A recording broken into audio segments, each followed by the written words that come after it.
বঙ্গশ্রী সংবাদে আপনাদের স্বাগত। আমি ইফরিনা।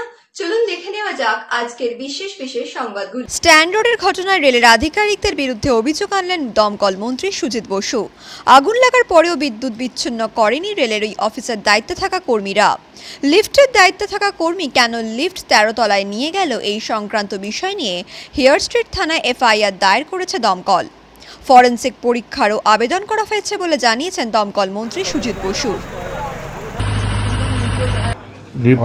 পর্যন্ত কেন গেছিল, প্রথমত বলি, দেখুন, সম্পূর্ণটাই রেলের ওটা প্রপার্টি। সেটা যখনই বড় কোনো আগুন এই ধরনের ঘটনা ঘটে, ইলেকট্রিসিটিটা বন্ধ করে দেওয়া সবসময় উচিত। আর ইলেকট্রিক পাওয়ার যদি অফ করে দেয় তাহলে লিফটও অফ হয়ে যাওয়া উচিত ছিল। কিন্তু যে কোনো কারণেই হোক, সেগুলো তো আমাদের আমরা এনকোয়ারি করাচ্ছি, সেগুলো আসবে। ইলেকট্রিসিটিটা পরে বন্ধ হয়েছে, লিফটটা উপরে উঠেছিল। আর লিফটে থাকাকালীন লিফটটাও ব্যবহারের ক্ষেত্রে আমি মনে করি ঠিক হয়নি ওটা, কেন যে ফ্লোরে আগুন ছিল সেই অবধি লিফটটা পৌঁছে যায়। এবং দুটো লিফটে, একটা লিফটে আমি যেটা নিজে 13 ফ্লোরে গিয়ে দেখেছি, সে পুরো বডিগুলো ঝলসে যায়, মানে এত হিটেড ছিল এত সেখানে। আর একটা লিফটে দম বন্ধ হয়ে দুজন মারা যায়। এই টোটাল 9 জনের মধ্যে এই চিত্র আমরা দেখতে পাই। আগুন আমরা কন্ট্রোল করে ফেলেছিলাম, আগুন নিভিয়ে ফেলেছিলাম, এবং আগুনের খবর পাওয়ার সাথে সাথে আমাদের আগুনের গাড়িও পৌঁছেছে, ল্যাডারও পৌঁছেছে, এবং আমি নিজে 7টা 10 থেকে ওখানে ছিলাম। তা আমি মনে করি এটা আমাদের যারা মারা গেছেন, বিশেষ করে এই 9 জন, তার মধ্যে 4 জন দমকল কর্মী, 1 জন পুলিশ কর্মী আছে, আরপিএফের লোক আছে, সবাইকেই আমাদের তরফ থেকে আমি বলি, এই বড় কাজ করতে গিয়ে যারা প্রাণহানি হয়েছে তাদেরকে আমি স্যালুট জানাই, সম্মান জানাই, শ্রদ্ধা জানাই। মাননীয় মুখ্যমন্ত্রীও গেছিলেন, আপনারা জানেন। আমি রাত্রিবেলাতেও আবার গিয়েছিলাম হসপিটালে, মুখ্যমন্ত্রী যাওয়ার পরও তাদের পরিবারের সঙ্গে দেখা করেছি। আর আজকেও তাদের যেটা মুখ্যমন্ত্রী ঘোষণা করেছেন সেইটা আজকে দিয়ে দেওয়ার ব্যবস্থার চেষ্টা চলছে আমাদের, আজকে যাতে দিয়ে দিতে পারি। দমকলের আধিকারিক বলছে যারা লিফট চালানোর দায়িত্বে ছিল তারা ভুল করে 13 তলায় নিয়ে চলে যায়, 11 তলা পর্যন্ত যাওয়ার কথা ছিল। আমি তো কাল থেকেই বলছি যে প্রথমত একটা নকশা থাকা দরকার ছিল। আগুনটা একটা লেগেছে, আমরা সবটাই বাইরে থেকে আমরা দেখে নিজেরা জাজ করে করে কাজ করেছি। কিন্তু একটা ব্যাক অফিসে ওদের নকশা থাকলে আমরা ভালো হতো, কোথায় কি আছে বিল্ডিংয়ে। দ্বিতীয়ত হচ্ছে লিফটের দায়িত্বে রেলেরই লোক ছিল, তাদের নিশ্চয়ই সিকিউরিটি ছিল, তারা কি করলো, এই বিষয়গুলো আসবে। তো এই বিষয়গুলো দেখা হবে, এবং আমরা অলরেডি পুলিশের, আমাদের দমকলের পক্ষ থেকে আমরা এফআইআর করি, যা আইনে হয় সেগুলো করা হয়েছে। এখন ফরেনসিক চলছে, এখন পুলিশকে আমরা রিকুইজিশন দিয়েছি ফরেনসিকে, আসুক, এনকোয়ারি হোক, এনকোয়ারি হলে পরে বলবো। আগুন লাগার 1 ঘন্টা পরে বিদ্যুৎ বিচ্ছিন্ন করা হয়েছিল। সেটা তো বললাম তো, রেলের প্রপার্টি, রেলকে, সেটা রেলের যারা কেয়ারটেকার, ওখানে তো অন্যদের প্রপার্টি না, রেলের, সবটাই রেলের মধ্যে। তা যারা ছিল তাদের নেগলিজেন্সি কিছুটা ছিল নিশ্চয়ই, নালে এত বড় জিনিস ঘটে গেল, এতগুলো মানুষের জীবন চলে গেল। গতকাল সেই ভয়াবহ অগ্নিকাণ্ড ঘটেছিল। আজ বিকালে ঘটনাস্থল পরিদর্শন করলেন রাজ্যপাল জগদীপ ধনখড়, এবং ঘটনার সময় থেকে তিনি এই সময় পর্যন্ত রিপোর্ট টাইম টু টাইম তার কাছে জানানো হয়েছিল, এবং তিনি নিজেও খোঁজ খবর নিচ্ছিলেন যে কী ঘটনা ঘটেছে, কী ব্যবস্থা নেওয়া হয়েছে। পুরো ঘটনার পুঙ্খানুপুঙ্খ বিবরণ নেওয়ার চেষ্টা করেন তিনি জানান রেলের পদস্থ অফিসারের সঙ্গে নির্বাচন আধিকারিকের সঙ্গে একটা মিটিংও করবে বলে তিনি জানান, এবং যারা মারা গেছেন তাদের প্রতি সমবেদনা জানান ও পরিবারের সমবেদনা ব্যক্ত করেন।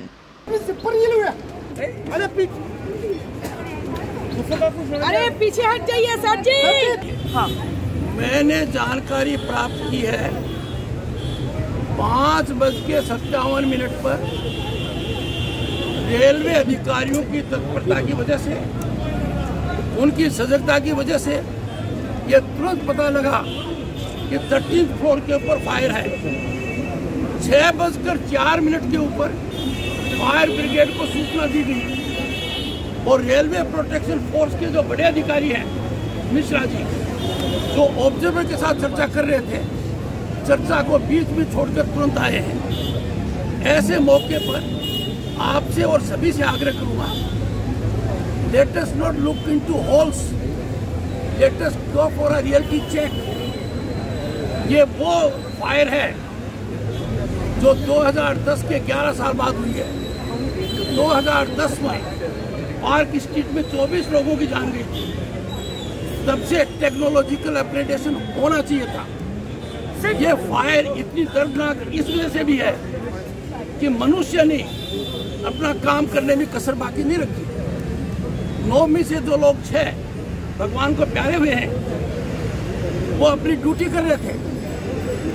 Machine fail them, technology fail them. इसलिए यही कहूँगा, लेट अस लुक अहेड। कलकत्ते को दृष्टिगत रखते हुए, कलकत्ते के विकास को देखते हुए, जितनी हाई राइज बिल्डिंग्स हैं, we should be in a position कि हमारी फायर सर्विसेज जी सर सर्वश्रेष्ठ हो जी। और क्यों मैं कह रहा हूँ, मैंने देखा है कलकत्ते का हाल अम्फान के दौरान। डिजास्टर मैनेजमेंट कितना स्वच्छ होना चाहिए, कितना मजबूत होना चाहिए। मेरे साथ आप लोगों ने भी देखा है कि अम्फान के दौरान 7 दिन तक कलकत्ते शहर ने क्या बर्दाश्त नहीं किया था। ये नुक्ताचीनी का मामला नहीं है, ये सोचने का है। Let us keep abreast of the latest technology so that the city of joy does not lose its joy.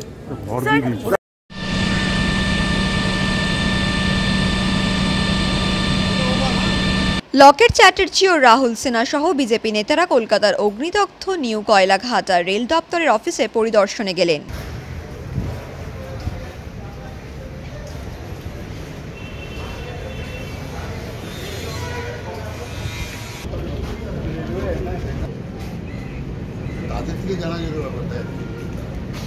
SSKM হসপিটালে এসেছিলেন মহিলা মোর্চার সভানেত্রী অগ্নিমিত্রা পল। সাংবাদিকদের মুখোমুখি তিনি বলেছেন, মুখ্যমন্ত্রী সবসময় রাজনীতি করছেন, আমি রাজনীতি করতে হাসপাতালে আসিনি। কিভাবে কলকাতা শহরে মানুষের প্রাণ গেল, পুরো বিষয়টি সঠিকভাবে নজর দেওয়া হয়নি কেন? দমকলে জল থাকে না কেন? প্রশিক্ষণ ছাড়াই কেন দমকল কর্মীদের কাজে ব্যবহার করা হয়েছে, এই বলে তিনি মন্তব্য করেন। আমরা রেজাল্ট চাই, আমরা কমিটি চাই না। অনেক কমিটি হয়েছে, কমিটি চাই না। বললাম তো, পার্ক স্ট্রিটের যে ঘটনা হয়েছিল তারও কি কোনো সুরাহা হয়েছে? তারপরে তো এত আমরা দেখেছি আগুন ধরেছে। রাজারহাটে গিয়ে দেখুন, একটা পুকুরের মধ্যে মানুষ বাস করছে, বাঁশ দিয়ে, বাঁশের ওপর মানুষ পুকুরের ওপর রয়েছে। কেন পারমিশন দেওয়া হয়েছে তাদেরকে ওখানে বাড়ি বানাবার? ভোট পাবেন বলে? বিল্ডিং যার পজিশনে আছে অর্থাৎ রেল, তার বিরুদ্ধে কলকাতা পুলিশ তারা ইতিমধ্যেই হেয়ার স্ট্রিট থানা সুমোটো কেস রুজু করেছে এবং গোয়েন্দা বিভাগ তারা ইতিমধ্যেই সেখানে সেই মামলাকে টেক অফ করেছে এবং সেই মামলার তদন্ত শুরু করেছেন গোয়েন্দা। আপনার রিয়াকশন? দেখুন, এই কলকাতা পুলিশ বলুন কি কলকাতা কর্পোরেশন বলুন কি মাননীয় মুখ্যমন্ত্রী বলুন, এই সবসময়তে অন্যের ঘাড়ে দোষ চাপানো, এটা একটু বন্ধ করা দরকার। এই কালচারটা আমরা বন্ধ করি। আমরা রেজাল্ট চাই। আমি ওর গায়ে দোষ দিচ্ছি, ও আমার গায়ে দোষ দিচ্ছে, সাধারণ মানুষ ভুগছে দিনের পর দিন। এগুলো সহ্য করা যাবে না। আমরা সরকার গড়ছি 2021-এর মে মাসের পর, এবং এগুলো প্রায়োরিটি থাকবে। প্রত্যেকটা বাড়ির প্ল্যানিং এবং তার পারমিশন, তার যে ফায়ার অডিট বলে, সমস্ত কিছু has to be in order. তার বাড়ি হচ্ছে বিহারের হাজিপুর, এখানে থাকতো হাওড়ায়। বারাসাতে দত্তপুকুর থানার অন্তর্গত নীলগঞ্জ পঞ্চায়েতের রুদ্রপুর নেতাজি প্রাথমিক বিদ্যালয়ের প্রধান শিক্ষকের বিরুদ্ধে দুর্নীতির অভিযোগ তুলে বিক্ষোভ অভিভাবকদের। বিদ্যালয় প্রধান শিক্ষকের অপসারণের দাবি তুলে স্কুল প্রাঙ্গণে বিক্ষোভ শুরু করে। প্রধান শিক্ষকের বিরুদ্ধে চাল চুরি, টাকা চুরি সহ একাধিক অভিযোগ তুলে বিক্ষোভে সামিল হয় অভিভাবকরা। বিদ্যালয়ে পড়াশোনা হয় না বলে অভিযোগ তাদের। বিদ্যালয়ের তরফ থেকে পর্যাপ্ত শিক্ষক নেই বলে জানানো হয়। গ্রামের অন্যান্য স্কুল এগিয়ে গেলেও এই বিদ্যালয় সব দিক থেকে পিছিয়ে পড়েছে। গোটা স্কুলে 2 জন শিক্ষক। পরিকাঠামো গত অনেকটাই পিছিয়ে পড়েছে বলে অভিযোগ।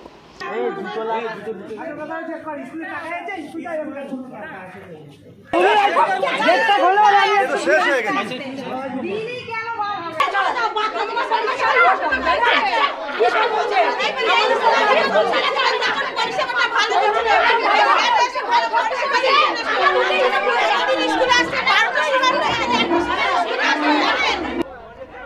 এবং এখানের যে প্রধান শিক্ষক উনি এরকমভাবে চুরিচামারি করছেন।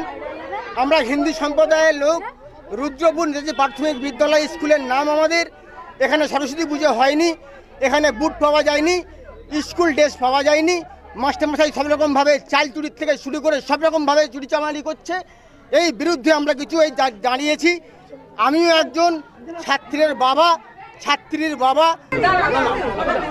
আপনার নামে এই যে ড্রেসের টাকা না দেওয়া, স্কুলের বাচ্চাদের মানে বাচ্চাদের আপনি জল আনান, বিভিন্ন অভিযোগ রয়েছে। না, দরজা খোলেন না। না, ওগুলো ঠিকঠাক আমি বলতে পারবো না, কারণ সব বাচ্চারা তো নিজেদের মতোই নিজেরা সব কিছু করে, আমরা তাদের হেল্প করি, লোক লাগিয়ে মাঝে মধ্যে পরিষ্কার করা। আচ্ছা, আপনি কি মনে করছেন আপনার স্কুলে 4টে ক্লাস, 2জন শিক্ষক, কি মনে করছেন এই স্কুলে শিক্ষকের দরকার আছে? শিক্ষকের খুবই জরুরি দরকার আছে। সেটার জন্য আপনি আবেদন করেছি, 2টো শিক্ষকও পেয়েছি, কিন্তু এখনো তারা এই আইনগত কারণে জয়েনিং করতে পারি। কি নাম আপনার? অলোক রায়, প্রধান শিক্ষক। স্কুলের নাম রুদ্রপুর নেতাজি টিচার।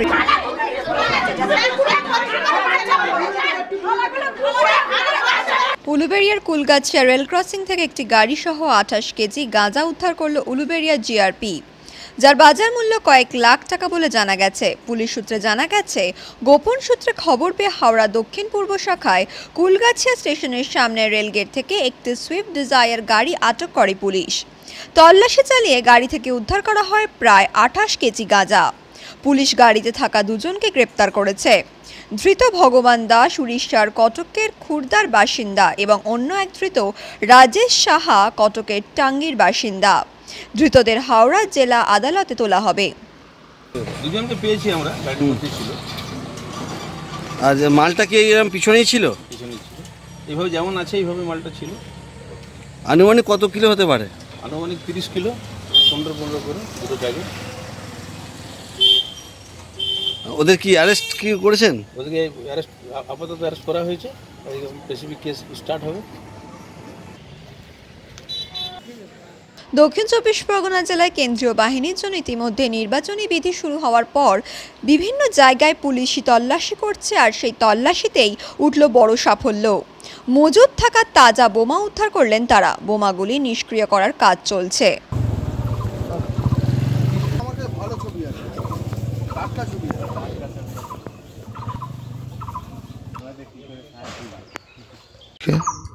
আজকে আমরা একটা গোপন সূত্রে খবর পেয়েছিলাম এবং সেই অনুযায়ী আমরা রেড করি তারাহেদিয়া মাঠপাড়া বলে একটা জায়গা। এখানে আমরা একটা জায়গা থেকে বেশ কিছু বোম, প্রায় 170 পিসের মতো বোম আমরা এখান থেকে পাই। তো এখনও অবধি এর পিছনে কয়েকজনের নাম উঠে আসতে, কয়েকজন সাসপেক্টেড আছে। তো তাদের সম্পর্কে আমরা ডিটেলস নিচ্ছি, আমরা তদন্ত করে তাদের বিরুদ্ধে অ্যাকশন নেব। ভোটের সময় কি এই বোমাতে কাজ হবে বলে কি মজুত করা হচ্ছিল? হ্যাঁ, এগুলো তো বেসিক্যালি কিছু দুষ্কৃতী ধরনের লোকজন যারা এগুলো ভোটের সময় কিছু অশান্তি সৃষ্টি করার জন্য তারা বেসিক্যালি এগুলো জমা করে।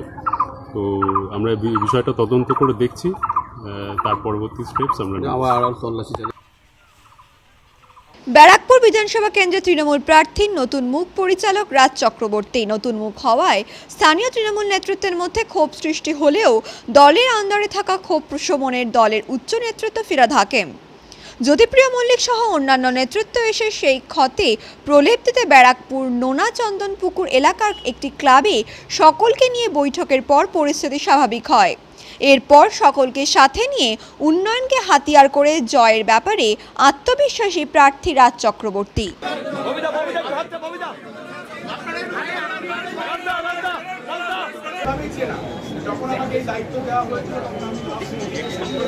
हम लोग बंगालवासी पैदाइश से राजनीति में हम लोग अंदर है, समझ गए ना। हमको पता है कि हम लोग क्या करना चाहिए, हम वो करेंगे। हम लोग मेरे ख्याल से मैं 2011 से ममता बनर्जी का साथ हूँ, बट डायरेक्टली नहीं था, पीछे से था, बट आप डायरेक्टली हूँ।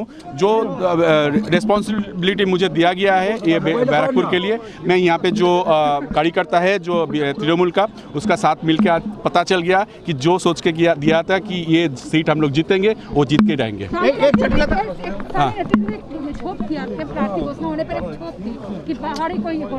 नहीं, कहाँ था, ये तो देख के पता नहीं चल रहा है, वो तो देख के पता नहीं चल रहा, वो तो पास्ट है। आप पास्ट का बात मत कीजिए, अभी का बात कीजिए। आप देख रहे हैं ना कि हमें खेला हुआ था বাংলা নিজের মেয়েকে চাই, বাংলা নিজের মেয়েকে চাই, বাংলা বাংলা জয় বাংলা বলতে হবে। हाँ आप देखिए कैसे जाएंगे घर। मैं डोर टू डोर कैंपेनिंग करूंगा, साथ जाऊंगा। ममता बनर्जी का जो 10 साल का जो काम किया ने वो ममता बनर्जी ने बंगाल के लिए, मैं वो समझाऊंगा। सबको पता है वो, मैं जाऊंगा बोलूंगा कि आप क्यों क्यों क्यों ममता बनर्जी रहना चाहिए 3 टर्म के लिए, वो बताऊंगा मैं। আবার তোমাকে বলি, মমতা বন্দ্যোপাধ্যায় ভারতবর্ষের পিকচারে রয়েছে। মমতা বন্দ্যোপাধ্যায়কে আতঙ্কগ্রস্ত প্রধানমন্ত্রী, ভয় পায়। অমিত শাহ ভয় পায়, নাড্ডা ভয় পায় মমতা বন্দ্যোপাধ্যায়কে। মমতা বন্দ্যোপাধ্যায়কে দেখলে স্বপ্ন দেখে এরা। একমাত্র প্রতিবাদী মুখ ভারতবর্ষের, যে অন্যায়ের প্রতিবাদ করে। যখন গ্যাসের দাম বাড়ায় প্রতিবাদ করে, পেট্রোলের দাম বাড়ায় প্রতিবাদ করে, ডিজেলের দাম বাড়ায় প্রতিবাদ করে, যখন প্রাইভেট পাবলিক সেক্টর কোম্পানিগুলিকে বিক্রি করে দেয়, যখন এয়ার ইন্ডিয়াকে, ইন্ডিয়ান এয়ারলাইন্সকে, এয়ারপোর্টকে বিক্রি করে দেয়, প্রতিবাদ করে কে? মুখ্যমন্ত্রী মমতা বন্দ্যোপাধ্যায়। ভারতবর্ষের কেউ প্রতিবাদ করে। রাজ্যে কোনো উন্নয়ন হয়নি। আপনারা যদি দেখতে পাবেন ভালো করে, আপনারা দেখুন না কল্যাণী এক্সপ্রেসে খুব কাছে 5 মিনিটের রাস্তায় কীরকম উন্নয়ন হচ্ছে। আরেকটু এগিয়ে যান, চাকদা রোডে দেখে আসুন কী সুন্দর উন্নয়ন হচ্ছে। তার আরেকটু এগিয়ে যান, দেখে আসুন কালনা রোডে দেখে আসুন কী উন্নতি হচ্ছে। এসব চোখে দেখতে পায় না।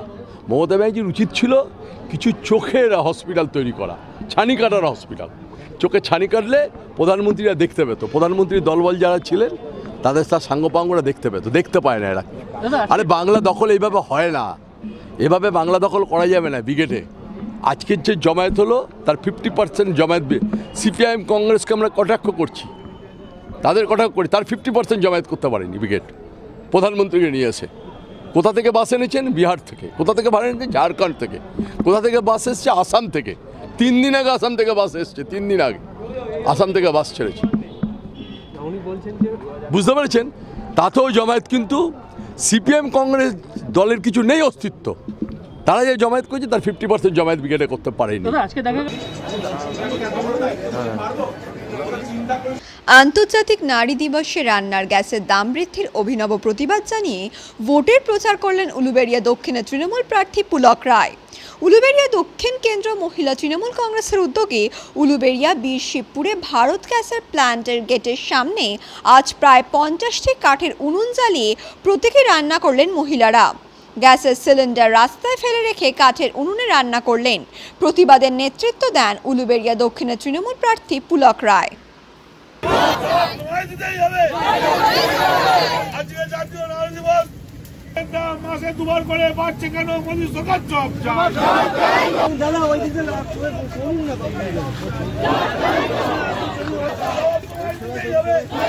পেট্রোল ডিজেলের দাম বাড়ছে, মানুষ, সাধারণ মানুষ, খেটে খাওয়া মানুষ, কেন্দ্রীয় সরকার এবং নরেন্দ্র মোদীর রাজত্বে মানুষ একটা অসহনীয় অবস্থায় আছে।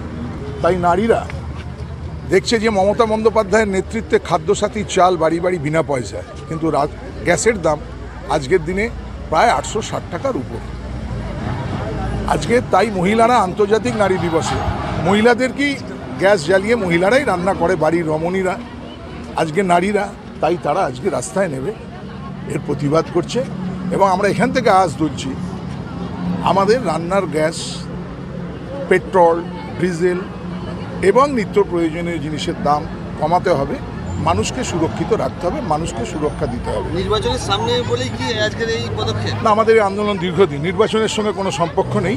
কারণ নির্বাচন আমরা মানুষের সঙ্গে সবসময় আছি, করোনা পরিস্থিতিতেও আছি, মানুষের দৈনন্দিন আমাদের নেত্রী মমতা বন্দ্যোপাধ্যায় প্রতিনিয়ত মানুষের সঙ্গে আছে।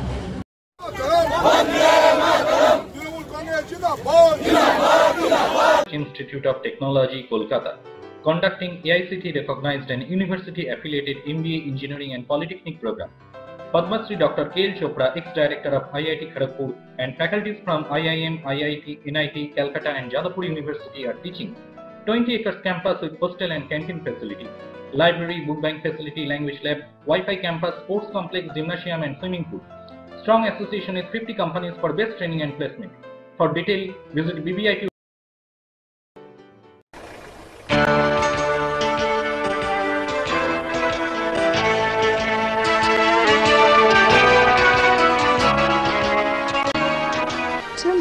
ম্যাডাম, আপনার room ready madam. Thank you.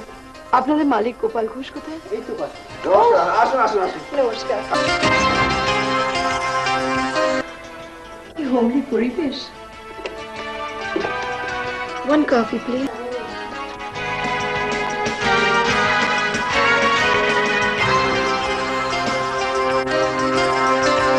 আধুনিক জগতে বিজ্ঞাপনের একমাত্র হাতিয়ার ফ্লেক্স। দক্ষিণ শহরতলিতে এই প্রথম অত্যাধুনিক ফ্লেক্স প্রিন্টিং করা হচ্ছে মহেশতলা পুরাতন ডাকঘরের মা তারা এন্টারপ্রাইজে। এখানে flex, front light, back light, star flex, vinyl front light, ভিসাইড ব্যাক লাইট ছাড়াও ডিটিপির যে কোনো কাজ করা হয়। প্রিন্টিং জগতের বিশ্বস্ত প্রতিষ্ঠান মা তারা এন্টারপ্রাইজ।